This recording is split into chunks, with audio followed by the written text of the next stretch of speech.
महादेव का तीसरा नेत्र कैसे खुला? भगवान शिव, जिन्हें महादेव, त्रिलोचन और भोलेनाथ के नाम से भी जाना जाता है, संहार के देवता माने जाते हैं।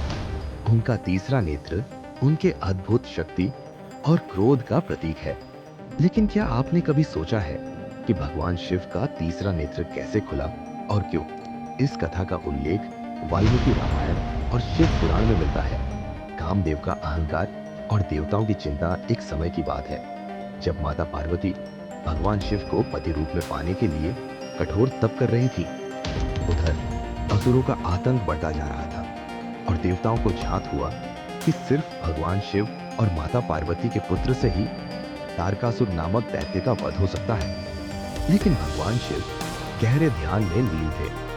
देवताओं को चिंता हुई कि यदि भगवान शिव का विवाह माता पार्वती से नहीं हुआ तो तारकासुर का संहार कौन करेगा?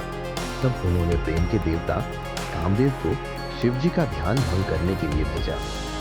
कामदेव का शिव पर बाण छोड़ना, कामदेव ने भगवान शिव के मन में प्रेम जगाने के लिए अपने पुष्प बाण का प्रयोग किया। जैसे ही उनका बाण भगवान शिव को लगा, उनका ध्यान भंग हुआ और उन्होंने अपनी आंखें खोली। जब उन्हें यह समझ आया कि यह छल था, तो वे अत्यंत क्रोधित हो गए। भगवान शिव का तीसरा नेत्र खुलना, भगवान शिव के भीतर अग्नि समान क्रोध उत्पन्न हुआ। उसी क्रोध के प्रभाव से उनके ललाट पर स्थित तीसरा नेत्र खुल गया। जैसे ही यह नेत्र खुला, उससे प्रचंड अग्नि निकली, जिसने कामदेव को भस्म कर दिया।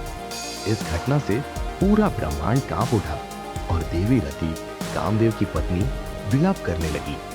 कामदेव को पुनर्जीवन और शिवजी की महानता, माता पार्वती के अनुरोध और देवी रति के विलाप को देखकर भगवान शिव ने कामदेव को पुनर्जीवित करने का वरदान दिया, लेकिन बिना शरीर के।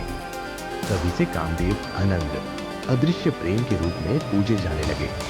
इस घटना से यह सिद्ध होता है कि भगवान शिव का तीसरा नेत्र तब खुलता है जब सृष्टि के संतुलन को बचाने की आवश्यकता होती है।